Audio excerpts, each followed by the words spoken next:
عبدالرزاق سے اس کتاب میں تو یہ حدیث ہے نہیں. تو میں نے کہا بھائی تو کیا ہمارا جو عقیدہ ہے یہ صرف اس حدیث سے ثابت ہے؟ ہمارا تو قرآن سے عقیدہ ثابت ہے. تو وہ کہنے لگے جی کہ اگر اس حدیث کا مفہوم یعنی کچھ ثابت نہیں ہے تو میں نے کہا بھائی دیکھیے اشرف تھانی صاحب نے ہم سے پڑھی ہے، اگر حدیث نہیں ہے تو رسول اللہ کی طرف جھوٹ منسوخ کرنے والے کا حکم کیا ہوگا؟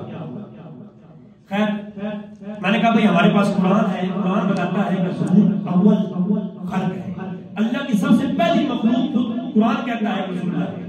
توجہ فرمائے، اللہ فرماتا ہے ان اللہ وملائکتہ یصلون علی النبی یا ایھا الذین آمنوا صلوا علیہ وسلموا تسلیما. آپ نے یار بہت بات سنی ہوگی لیکن آج اس کے مفہوم سمجھیں. اللہ فرماتا ہے کہ میری یہ شان ہے، میری یہ صفت ہے کہ میں نبی پر درود پڑھ رہا ہوں، میں نبی پر درود پڑھتا ہوں، صلوات بھیجتا ہوں. اب سوچنے کی بات یہ ہے کہ میرے اللہ یہ تیری صفت ہے، جیسے تو رؤوف و رحیم ہے. اے میرے اللہ تو جب سے ہے، تو کب سے ہے کسی کو پتہ نہیں، جب سے میرے اللہ تو ہے تب سے تو رؤوف و رحیم ہے. اور یصلون بھی تیری صفت ہے، تیری ذات بھی قدیم ہے، تیری ذات بھی قدیم ہے، تیری صفات بھی قدیمی ہے. میرے اللہ جب سے تو ہے تب سے تو یصلون علی النبی، یصلون علی النبی، جب سے تو ہے تو نبی پر صلوات بھیج رہا ہے. اب سوال پیدا ہوتا ہے کہ آیت کریمہ آپ بہت بار سنتے ہیں لیکن غور کریں، اللہ کہتا ہے میں جب سے ہوں میں رسول پر علی النبی درود پڑھ رہا ہوں. تو جو کرنا ہے بات مشکل ہے لیکن سمجھانے کی انشاءاللہ کوشش کروں گا کہ ہر بندے کو سمجھ آئے. اللہ کہہ رہا ہے میں درود پڑھ رہا ہوں، کس پر پڑھ رہے ہو میرے اللہ؟ فرمایا علی النبی، نبی پر پڑھ رہا ہوں. یہ اللہ کی صفت یصلون، جب سے اللہ ہے تب سے ہے. کوئی یہ نہیں کہہ سکتا کہ اللہ کی فلاں صفت اللہ پہلے سے موجود تھا مگر یہ صفت بعد میں پیدا ہوئی، کسی کا یہ عقیدہ نہیں. اللہ جب سے ہے رسول اللہ پر درود پڑھ رہا ہے.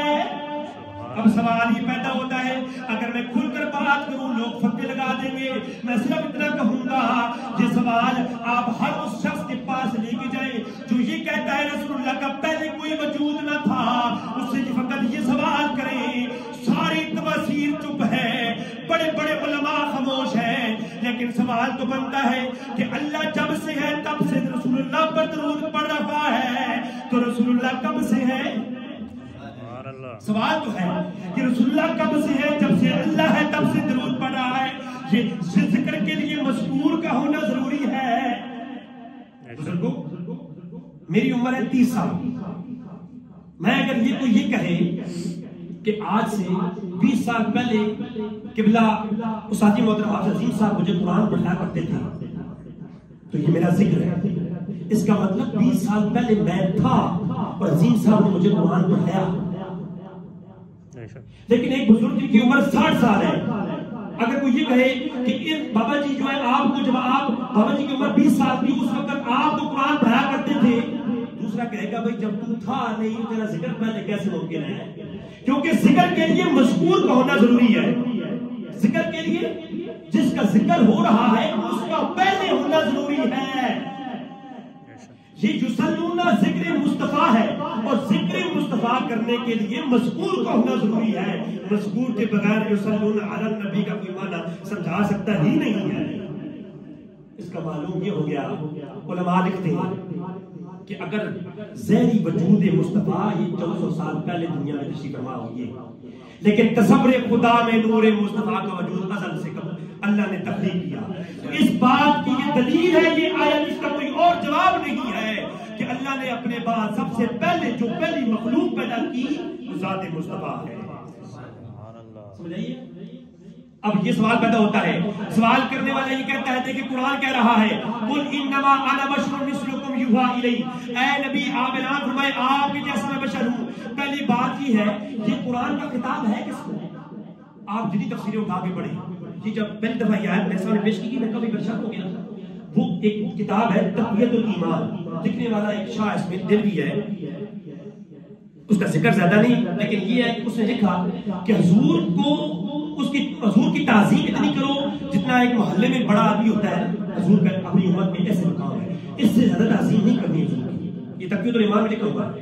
جب یہ بات میں نے کسی دوست سے کہی بھئی آپ کے عالم نے یہ لکھا ہے، وہ کہتے ہیں کہ قرآن کہہ رہا ہے قُلْ إِنَّمَا أَنَا بَشَرٌ، تو میں نے کہا جب میں نے تحقیق کی معلوم ہوا کفار نے اعتراض کیا، اے نبی آپ نبی ہیں، ہم کہتے ہیں کوئی نبی آتا کوئی اوپری چیز ہوتی، کوئی جن ہوتا کوئی فرشتہ ہوتا، آپ تو ہمارے اندر 40 سال زندگی گزاری ہے، آپ کیسے نبی ہیں؟ تو اللہ نے کہا نبی ان کے سوال کے جواب میں یہ آیت بیان کرو کہ میں تمہارے کے اندر ہی رہا ہوں، تمہارے اندر زندگی گزاری ہے 40 سال کی، بے شک تمہارے جیسا ہی نظر آتا ہوں، لیکن مجھ میں فرق ہے۔ یہ آیت کا پہلا حصہ وجہ اشتراک سے کراتا ہے کہ پہلا حصہ وجہ اشتراک ہے کہ دیکھنے میں تمہارے جیسا ہوں مگر مجھے اپنے جیسا سمجھنا نہیں ہے، کیوں؟ یوحا الیہ، میں وہ ہوں جس سے رب باتیں کرتا ہے اور میں رب سے باتیں کرتا ہوں۔ یہ بچے کے امتیاز ہے۔ کہا کہ ہاں دیکھنے میں تمہارے جیسا لگتا ہوں لیکن اپنے جیسا سمجھنا نہیں ہے مجھے آئے، اور پھر کس اعتبار سے نبی کو اپنے جیسا سمجھے ہم؟ یہ امت کے لیے جائز ہی نہیں ہے۔ علماء نے کتابوں میں لکھا جو نبی کو عام موتی پر تشبیہ دے وہ جائز نہیں ہے، یہ علماء نے کفر کا فتویٰ لکھا ہے اس کے اوپر۔ کیوں؟ کس اعتبار سے؟ تم کلمہ پڑھتے ہو لا الہ الا اللہ محمد رسول اللہ، رسول اللہ کلمہ پڑھتے ہیں لا الہ الا اللہ انا رسول اللہ، تمہارا کلمہ رسول اللہ کی طرح نہیں، تو پھر تم رسول اللہ کی طرح کیسے ہو سکتے ہو؟ انما انا بشر کی تفسیر کیسے کر سکتے ہو اس طریقے سے؟ تم اپنی نمازوں کو دیکھو، تم پہ 5 نمازیں فرض ہیں، مصطفیٰ کریم پر 6 نمازیں فرض ہیں، تمہاری نماز رسول اللہ کی نمازوں کی طرح نہیں، تو کس طریقے سے انسان کی آیت کا تفسیر اس طرح کر سکتا ہے؟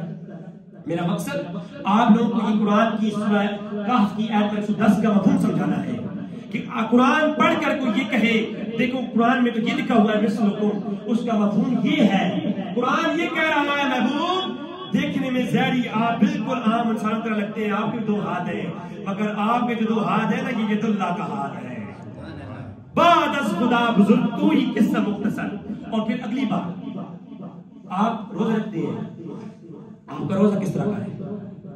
آپ روزہ رکھتے ہیں صبح شام کو افطار کرتے ہیں، صحیح بخاری کی حدیث ہے، صحابہ کرام داخل ہوئے، ایک صحابی وہاں گر گیا ایک صحابی یہاں گر گیا، کوئی کمزور بیٹھا ہے، رسول اللہ نے پوچھا میرے پیارے صحابہ یہ کیا ماجرا ہے، آپ لوگ کمزور پڑتے جا رہے ہیں؟ فرمایا یا رسول اللہ آپ جو صوم وصال رکھتے ہیں، صوم وصال وہ روزہ ہوتا ہے جو ایک دفعہ رکھ لو 3 دن کے بعد جا کے افطار کرو، 4 دن کے بعد جا کے افطار کرو، رسول اللہ صوم وصال رکھ رہے تھے۔ کہا یا رسول اللہ آپ 3 دن کے بعد جا کے افطار کرتے ہیں، ہم نے آپ کو دیکھا تو آپ کی دیکھا دیکھی میں ہم نے بھی لکھنا شروع کر دیا کہ آپ رکھ رہے ہیں تو ہم بھی رکھ لیتے ہیں۔ صحیح بخاری کی کتاب الصیام میں حدیث موجود ہے۔ جب حضور نے سنا حضور کھڑے ہو گئے، فرمایا ایکم مثلی، تم میں کون ہے جو میں محمد کی مثال ہے؟ قرآن بھی ہے نا مثل کو، یہاں بھی ہے مثل کو۔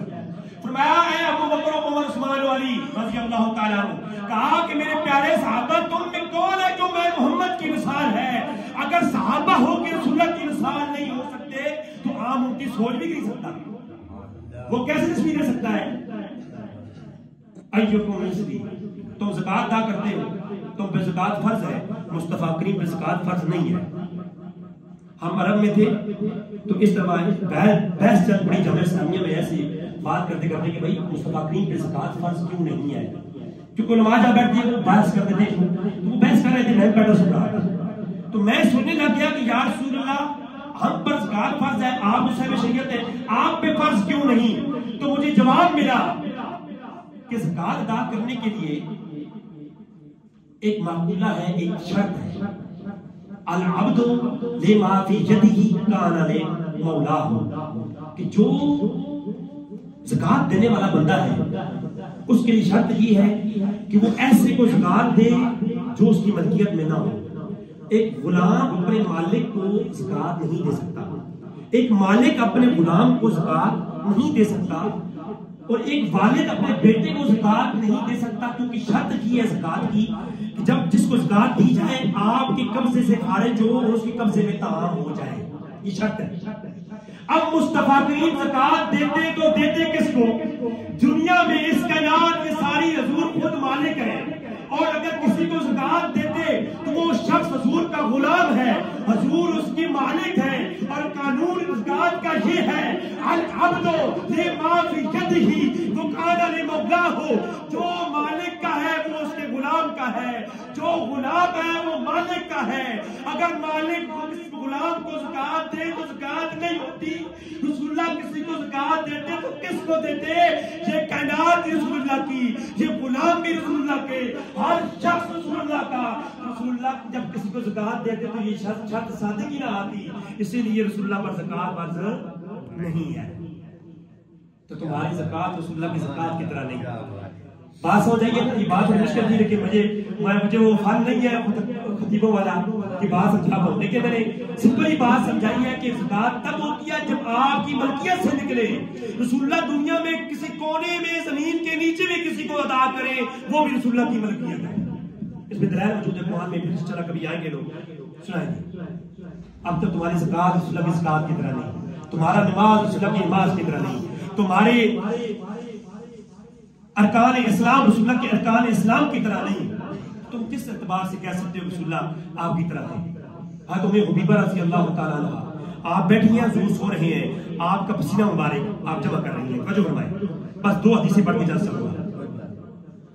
سامعین عزیز، شام حبیبہ رضی اللہ تعالیٰ عنہ آپ تشریف فرمائے، پسینہ حضور کا نکل رہا ہے، آپ پسینہ جمع کر رہی ہیں، حضور کی آنکھ کھل گئی، فرمایا اے حمیدہ ما تفعل ھذا، آپ کیا کر رہی ہیں؟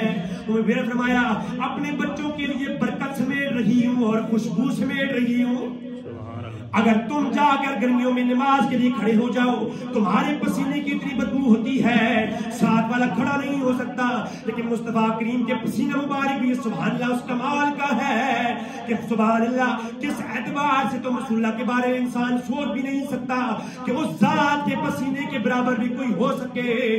سامعین عزیز، شام آپ اگر کہیں تھوک بھی دے، آپ کی تھوک پر کوئی تھوکنے کے لیے تیار نہیں، لیکن سامعین عزیز شام صحیح بخاری ہے، صحابہ کرام بیان فرماتی ہے رسول اللہ جب اپنا لوہا میں دہن نیچے پھینکتے ہیں زمین پر نہیں پہنچنے پاتا، صحابہ کرام اپنے ہاتھوں پہ حضور کا لوہا میں دہن لے لیتے ہیں، اپنے چہروں پہ ملتے ہیں، اپنے ہاتھوں پہ ملتے ہیں اور برکتیں سمیٹتے رہتے ہیں۔ سامعین عزیز، شام کس اعتبار سے انسان یہ سوچ سکتا ہے قرآن کی اس آیت کا مفہوم جو بیان کیا جا رہا ہے ہرگز یہ مفہوم صحیح نہیں بیان کیا جا رہا۔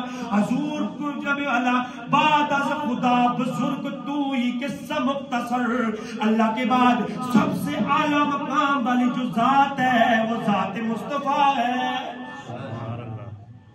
ہماری عقل کے پیمانے پر سامعین عزیز شام کوئی توڑ نہیں سکتا۔ آخری حدیث سماعت فرمائے المصدق الصحیحین، میں نے پچھلے جمعے کو بھی بتایا تھا کہ قرآن کے بعد بخاری اور مسلم 2 بہترین کتابیں ہماری، ان کی شرطوں پہ لکھی جانے والی کتاب ہے امام ابو عبداللہ بن عبداللہ حاکم نشاپوری، 405 وفات ہے آپ کا، آپ نے بخاری اور مسلم کی شرطوں پر کتاب لکھی المستدرک، اس کے اندر 4211 نمبر حدیث ہے۔ حضرت طارق بن عبداللہ رضی اللہ تعالیٰ عنہ بیان فرماتے ہیں میں ایک قافلے کا سردار تھا، ہم آ رہے تھے، مدینہ کے پاس پڑاؤ کر دیا، پورا قافلہ جناب والا رک گیا۔ اب توجہ کرنا ذرا، حضور کا چہرہ مبارک کا شان دیکھیے آپ، سبحان اللہ۔ طارق بن عبداللہ ایک بہت بڑے سردار تھے اپنے وقت کے، ایک قبیلے کے حاکم تھے۔ ایک قافلہ آ رہا ہے، آ کے مدینہ کے پاس رک گیا، حضور اکرم صلی اللہ علیہ وسلم تشریف فرما، صحابہ کرام کو ساتھ دیا، عصر کا وقت ہے، میرے پیارے صحابہ اٹھو چلتے ہیں، تھوڑا سا مدینے سے بیٹھ سے ہو کے آتے ہیں۔ حضور چل پڑے، کیا دیکھتے ہیں ایک قافلے والوں نے پڑاؤ کیا ہوا ہے، قریب گئے، سرخ اونٹ، حضور نے فرمایا میرے پیارے صحابہ مجھے یہ اونٹ پسند آ گیا ہے۔ جا کے قافلے کے سردار طارق بن عبداللہ سے بات ہوئی کہ جناب یہ اونٹ آپ ہمارے سردار کو پسند آ گیا ہے تو اگر آپ بیچنا چاہیں تو۔ طارق بن عبداللہ کہتا ہے کہ بیچنے کا ارادہ نہیں تھا، لیکن نوجوان تھے، خوبصورت تھے سارے، کہ ہم نے کہا چلو آئے ہیں تو دے دیتے ہیں۔ قیمت طے ہو گئی، انہوں نے کہا کہ قیمت طے ہو گئی ہے تو اب ہمیں دے دیں اونٹ۔ انہوں نے کہا قیمت کدھر ہے؟ کہا کہ ہم لوگ جاتے ہیں قیمت بھجوا دیتے۔ سودا ہو گیا، ادھار بھی ہو گیا، جان پہچان بھی کوئی نہیں۔ کہا کہ یا رسول اللہ آپ لے جائیں اونٹ، تو اے نوجوان آپ اونٹ لے جائیں، قیمت بعد میں۔ حضور نے فرمایا میرے غلام لے کے آ جائیں گے آپ کو دینے کے لیے۔ حضور چلے گئے، وہ لوگ کھڑے ہو کے دیکھ رہے ہیں، آپ اسے اچھل ہوئیے نا۔ ایک بندے نے کہا طارق بن عبداللہ ہمارا سردار ہو، بڑے سیانے ہو یار، آپ کو پتا ہے کہ ایک سرخ اونٹ تم نے دے دیا بغیر ضامن کے، کوئی گواہ نہیں، یہ بھی ادھار ہے، ادھار دے دیا ہے میں کہوں؟ ہاں مجھے تو یاد نہیں آیا یار، جاننے والا تو ہے کوئی نہیں. تو کہا پھر تم کیا کر رہے ہو، تم نے کیوں نہیں بتایا؟ کہا جب وہ شخص کلام کر رہا تھا نا، اس کی زبان جب وہ بات کرتا تھا اس کے ہونٹوں سے ایسے پھول جھڑتے تھے، خدا کی قسم دل کرتا تھا یہ تو اونٹ ہے، جان مارتے اس کے اوپر. یہ لفظ ہے حدیث کے. دوسرا کہنے لگا کہ یار نقصان تو ہو گیا. کہا نہیں تم کیا کر رہے تھے اس وقت؟ کہا جب وہ بولتا تھا اس کی دانتوں مبارک سے ایسا نور نکلتا تھا، ایسا حسن تھا، میں اس میں گم ہو گیا تھا. اچانک کوئی کیا تعریف بیان کرے، کوئی زلفوں کی تعریف بیان کرے، لمبی حدیث ہے، حضور کی تعریف بیان کرتے گئے. جس سے پوچھتے تم نے کیوں نہیں بتایا؟ وہ کہتا یار جب اس کی زلف ہوا میں لہراتی تھی نا تو یہ اونٹ تو کیا ہے، ہمیں اپنی جانوں کی پرواہ نہ تھی.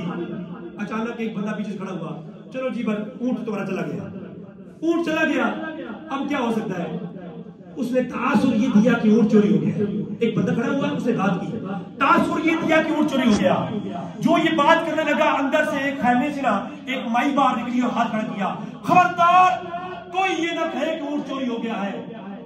لوگوں نے کہا شکر ہے اس کو جاننے والا کوئی ایک تو ہمارے گروپ میں ہے.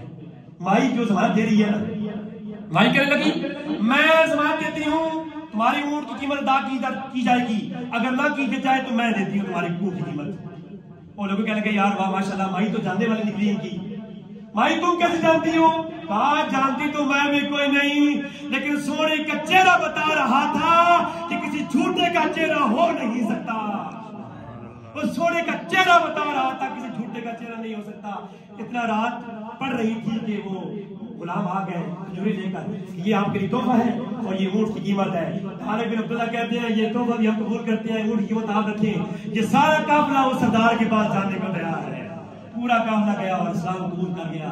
ان کے چہرہ دل کے ساتھ حضور کی ذات وہ میں پچھلی دفعہ کہا تھا، یہ ہمارے چھوٹے کنڈے پر دوا کے چھوٹے کنڈے پر ذات مصطفیٰ کبھی تولی نہیں جا سکتی.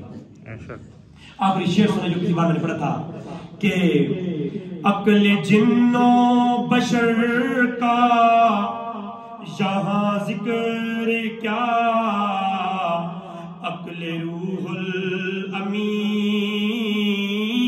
دنگ حیران ہے، عظمت مصطفیٰ کی مل حد کسے، یہ وہ دریا ہے جس کا کنارہ نہیں. اللہ تعالیٰ میں یہ سنیوں کے پرانے عقیدوں پر سچے عقیدوں پر رکھنے کی توفیق عطا فرمائے، سننے کی توفیق عطا